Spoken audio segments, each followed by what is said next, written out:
Mesdames, Messieurs, à l'écoute de la 105.3 MHz, il est 19h à Gorée, Moundou, Laï, même ici en Djamena. Alors, je vous me rejoins dans ce studio pour présenter le journal parler de ce mercredi 6 octobre. Bonsoir. Bonsoir Rolly, auditeurs, bonsoir et ensemble 20 minutes pour les informations. C'est sur 105.3 MHz. Élection d'Haroun Kabadi comme président du CNT choque plus d'un Djamenois. Le coup de gueule de quelques-uns dans un instant. Entre-temps, les membres du groupe de réflexion et d'action pour l'appel du 1er juin 2021 alertent l'opinion sur la tournure que prend le dialogue national. Toutefois, les femmes se réjouissent de leur représentation au CNT.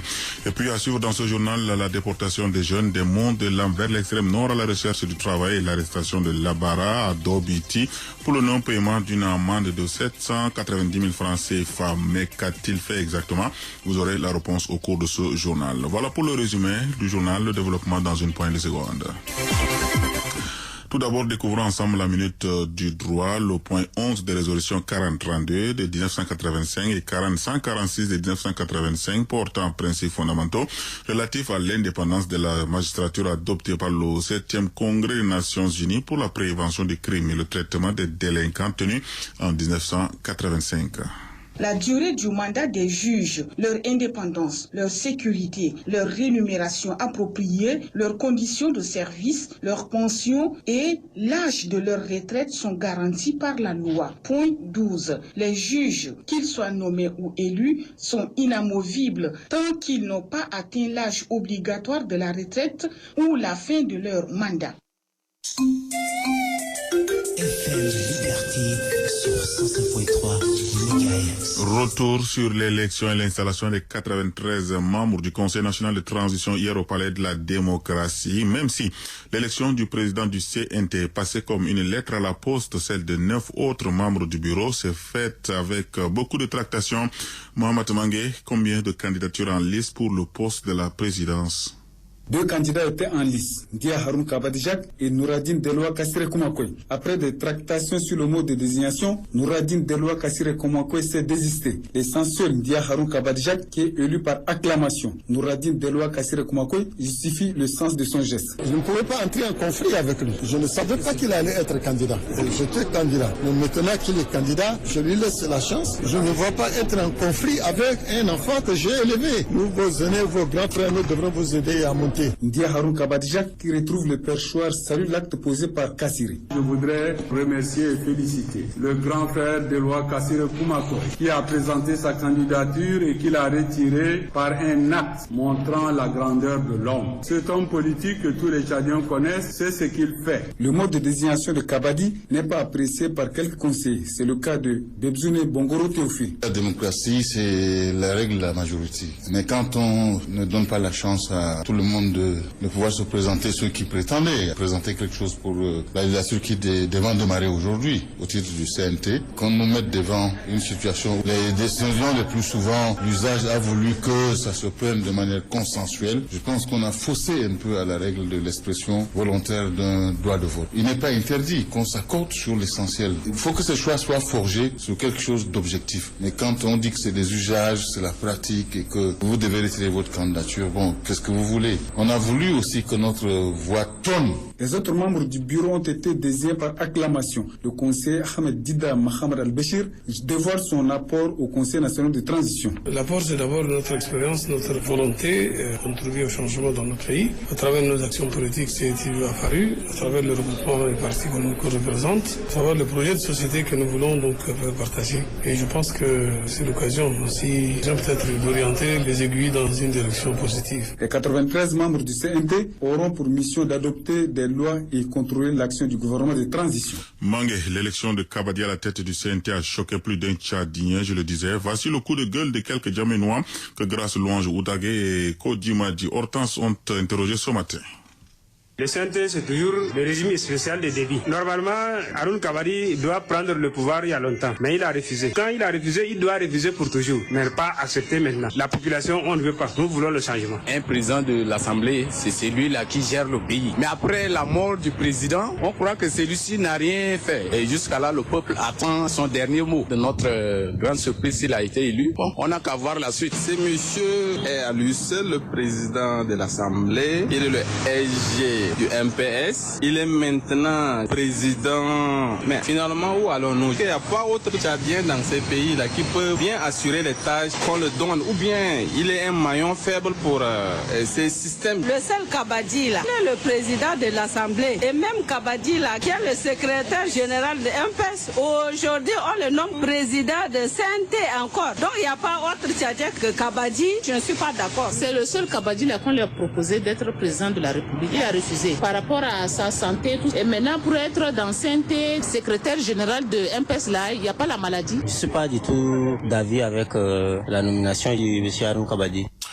Aussi, les membres du groupe de réflexion et d'action pour l'appel du 1er juin 2021 alertent l'opinion nationale et internationale vers la tournure du dialogue national inclusif. L'alerte donnée à l'occasion d'un point de presse fait ce matin. Voici un extrait de la déclaration du président du groupe, Pedoumra Cordier, enregistré et proposé par Monodji Mbaindigem Olivier.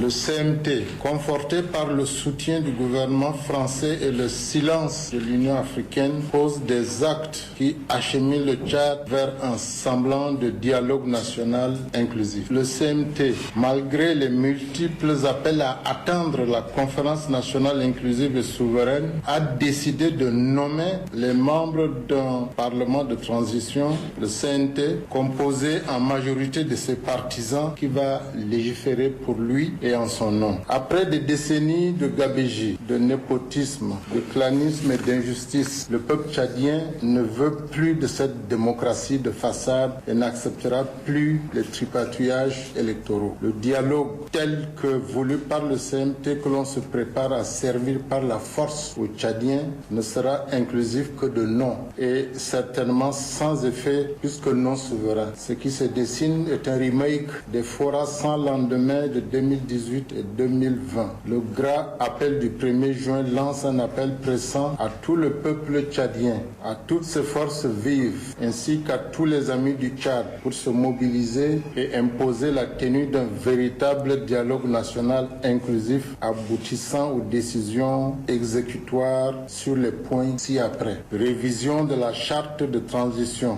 refondation de l'État tchadien, la mise en place de nouveaux organes consensuels de transition, élaboration et adoption des orientations pour le projet de constitution et enfin élaboration et adoption des orientations pour un programme de transition pour le choix des principaux dirigeants du pays.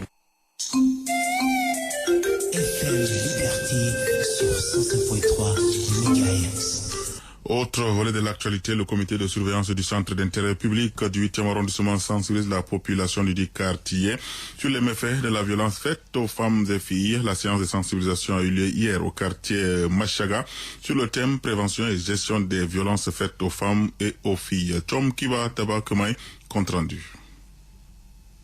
Dans sa quête de justice pour les femmes et les filles, victimes de toutes sortes de violences, le Centre d'intérêt public, PULC, a mis en œuvre depuis janvier 2020 son projet intitulé « Violences faites aux femmes et aux filles au Tchad, prévention et prise en charge ». C'est ainsi que le comité de surveillance du PULC du 8e arrondissement a voulu bien partager ses soucis avec la population de Machaga. Pour le président du comité de surveillance du PULC de la commune du 8e arrondissement, Mohamed Hissène Guilmet, l'objectif du projet est de contribuer à l'éradication des violences afin de favoriser le respect des droits de la femme et sa participation effective au processus de développement, mais aussi contribuer à l'éradication des violences et favoriser le respect des droits de la femme et sa participation effective au processus de développement. L'occasion pour le secrétaire général de la commune du 8e arrondissement, Amin Ali Hassabala, de dire qu'au Tchad, les filles et les femmes sont lâchement tuées et torturés dans le Tchad profond ces derniers jours par leurs épouses respectives. Ces actes contraires ne resteront pas impunis. Les auteurs seront traqués et subiront la rigueur de la loi dans toute sa plénitude, a-t-il ajouté. Il interpelle ces derniers d'abandonner immédiatement ce genre de comportement et les victimes de dénoncer ces actes barbares auprès des autorités administratives et militaires ainsi qu'auprès de toutes les organisations qui assistent dans le cadre de lutte contre les violences. Pour mieux véhiculer ces messages, un sketch sur la violence faite aux femmes a été présenté au public. Chom Kiba du 8e arrondissement, rendons-nous au CFO de Oumanassé nous attend pour nous rendre compte de l'atelier de validation du rapport alternatif initial de la mise en œuvre de la Convention relative aux droits des personnes handicapées, une initiative bien évidemment de l'Union nationale des associations des personnes handicapées au Tchad, en partenariat avec le Haut Commissariat aux droits de l'homme des Nations Unies. Le projet de rapport soumis à l'appréciation des participants permettra de relever les manquements constatés dans la mise en œuvre de la Convention relative aux droits des personnes handicapées en vue de proposer des recommandations pour l'amélioration des conditions de vie de cette catégorie de citoyens, notamment le cas de violation des droits dont elles font l'objet quotidiennement. Pour Jimnai Robkedi, secrétaire général de l'Union nationale des associations des personnes handicapées, en ratifiant la Convention, le Tchad a pris l'engagement de respecter et de faire respecter les droits des personnes handicapées, tant du point de vue des textes que dans les actes de la vie pratique. Il est du devoir du gouvernement tchadien de rendre inclusives les différentes activités afin de permettre aux handicapés de jouir pleinement et sereinement leurs droits comme tout autre citoyen, a-t-il ajouté. De son côté, la représentante de la haute commissaire des Nations Unies aux droits de l'homme, Flaminia Minelli, a affirmé que la question du respect des droits des personnes handicapées et leur autonomisation est l'une des préoccupations majeures du système des Nations Unies. Les personnes handicapées, quant à elles, espèrent aller défendre ce rapport devant le comité des droits des personnes handicapées à Genève, en Suisse, le moment venu. Droits de l'homme, puisqu'il était question, 5 personnes ont été enlevées en mi-septembre dernier par un inconnu à bord d'une voiture au marché de l'Armanay dans les Monts de l'Âme, direction l'extrême nord du Tchad avec escale à Djamena, à la recherche du travail. Les parents jusque-là ne sont pas sans nouvelles. C'est ce que témoigne d'ailleurs l'un des parents. Il est joint par téléphone par Narbaï Halimé. Moi, j'étais pas là le jour de le départ de la Ramané. Alors, ils étaient partis. C'est juste après d'avoir leurs amis, comme ils sont là au du marché, là, ils se comportent comme les dockers de la Ramané, là. Et 2 heures après d'avoir les amis sont venus nous faire savoir aux parents que, alors, ces amis ont été enlevés pour le nord, dans le but d'exploiter l'or. On n'a même pas eu de leurs échos. Est-ce que réellement, ils sont au nord? Est-ce qu'ils sont en Djamena? Et qui est cette personne-là qui est venue les enlever? C'est au moins des points d'interrogation. Donc, c'est ça notre inquiétude. Et moi, personnellement, je ne connais même pas le nom de la personne là qui est venue les faire partir. Et il les a trompés qu'il va leur remettre leurs frais de départ 100 000 francs et accompagné d'un zigot de chèvre. Mais est-ce que c'est des mineurs? Non, ils ont dépassé 18 ans quand même. Moi, Bodé, c'est un marié, c'est un père de 2 enfants. Est-ce que vous avez saisi les autorités sur place là-bas? Non, les autorités sur place, je crois qu'ils étaient informés.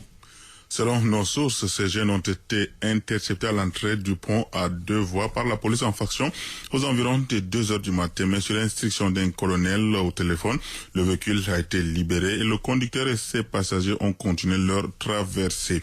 Aversé dans le chapitre droits de l'homme, Labara Pierre, maître communautaire, est arrêté et gardé à la brigade de Beboto le lundi dernier. Le chef de brigade de Dobiti Pachang Roger l'accuse d'avoir refusé de payer une amende de 790 000 francs CFA pour un bœuf retrouvé mort dans son champ. Suivez les explications de l'un de ses frères joints par téléphone par Dikolo Manassi. Le berger, l'éleveur a fait détail. Ils ont dévasté le champ de la baraquière. Un état péninsulaire était détruit. Et il a trouvé le cadavre d'un bœuf dans le champ. Et l'éleveur était venu trouver la brigade. Il faut que le chef de brigade parte avec lui. Le chef de brigade, les comités, ils sont rendus au terrain. Ils ont trouvé le champ dévasté. Ils ont trouvé le cadavre. Alors, les comités, ils ont demandé à la baraquière. Ils disent que combien de sacs, combien d'argent vous taxez. La baraquière, il vaut 15 sacs de 1000. Le berger dit que non, 15 sacs est trop. Il va payer 10 sacs, ils ont accepté, mais le berger dit que 15 sacs à 15 000 qu'il doit payer. Alors 15 000 par 8, ça fait 120 000 francs. Il a avancé 20 000 francs. Le berger dit qu'il a porté aussi plainte pour qu'on paye aussi son vache qui était mort. ils ont convoqué Labarapierre à la brigade de Dobi. Labarapierre dit que lui, depuis le 10 septembre, il n'a pas été au champ. Le PD dit que le cadavre était trouvé dans son champ, donc il doit payer. Donc, il réclame l'argent de son mille. Le propriétaire aussi réclame l'argent de son vache. Mais est-ce que la vache là a été tuée par quelqu'un? On ne sait pas. Sa vache, ils ont trouvé le cadavre en l'absence du propriétaire du champ. Et c'était lui le seul qui était venu signaler à la brigade. Personne n'a vu comment les gens ont tué. Alors, le berger dit que le cadavre est trouvé dans son champ, donc il doit payer. Il va